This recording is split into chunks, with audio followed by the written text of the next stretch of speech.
Nagsimula na ang pamamahagi ng ayuda mula sa DSWD para sa mga tricycle drivers sa Metro Manila.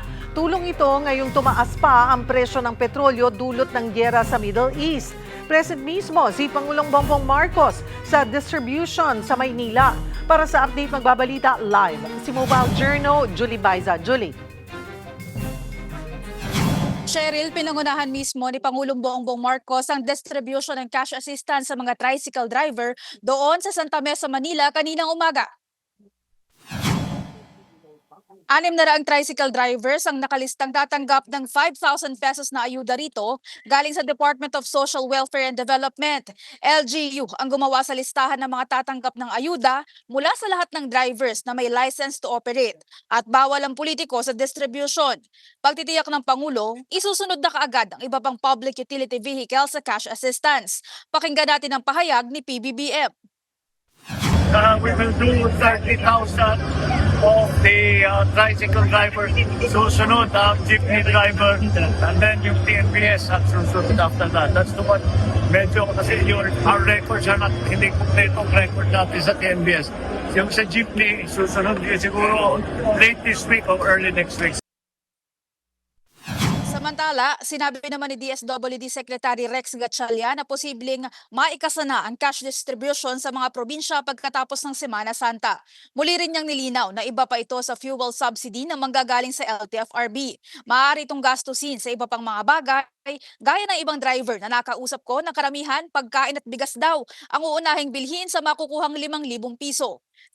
Kasabay nito, iginiit din ni Secretary Gatchalian na walang processing fee ang pagtanggap ng ayuda. Panoorin natin ang bahagi ng pahayag ni DSWD Secretary Rex Gatchalian. Magkakaiba tong programa na to, very good question. Pinaliwanag ni Secretary Banoy Lopez na yung fuel subsidy nila, ibang programa to. So talagang whole of government, habang tumutulong ng DSWD sa angulo ng social welfare, yung Department of Transportation naman tutulong sa subsidy sa fuel. So these are two separate programs that you can avail. Cheryl, una rito, sinertipikahan ng urgent ng Pangulo ang dalawang panukala na naglalayong magbawas sa excise tax sa petrolyo at mag-aamyenda naman sa Biofuels Act. Layon pa nga rin ito na matugunan ang patuloy na pagtaas ng presyo ng produktong petrolyo. Cheryl.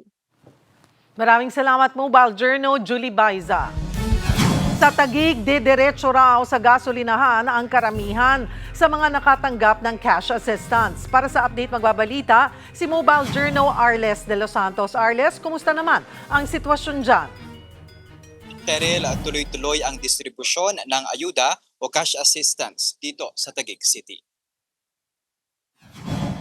Alas 6 pa lamang ng umaga, sunod-sunod na ang naging pagdating ng mga tricycle drivers dito sa Leisure Activity Center sa Taguig City. 3,000 tricycle drivers ang nakalistang bibigyan ng ayuda dito ngayong araw. Ang ilan sa mga nakausap kong tsuper, didiretso raw agad sa gasolinahan para magpa-full tank at ang matitira na pera ay ipambabala raw nila sa posible pang taas presyo ng petrolyo sa paparating pang mga linggo. Pero dapat daw, hindi tumigil ang pamahalaan sa paghahanap ng pangmatagalong solusyon upang makontrol ang presyo ng petrolyo sa bansa, higit lalo sa panahon ng krisis. Hati naman ang kanilang opinyon sa kabila ng panawagan ng ilang toda na itaas na rin ang presyo ng pamasahe sa tricycle.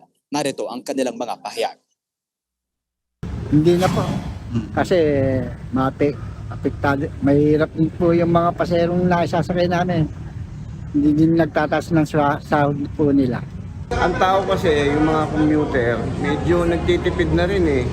Hindi tulad nung araw na mababa ang gasolina, hindi sila umaaray sa pamasahe. Cheryl, so far mabilis naman yung proseso ng cash distribution dito nga sa Taguig City at tumatagal lamang ito ng nasa 3 minuto basta't pepresenta nila yung kanilang original or yung copy mismo, photocopy ng kanilang driver's license at yung original copy nito. Pero kanina Cheryl, ilang minuto lamang bago tayo sumahimpapawid, ay nakita natin ang isang 69 years old na tricycle driver na medyo nag-stop over pa, dahil bagya itong nahilo at agad itong niresponduhan ng first aid dahil daw may maintenance na daw ito si tatay, at medyo nagulat daw ang kanyang katawan mula sa mainit na panahon panahon and then pumasok sa air-conditioned na area dito sa Lakeshore area nga no sa Taguig City no. Pero nakuha niya naman ang kanyang payout at agad na nakaalis dito nga no at kasama niya ang kanyang mga kaanak no.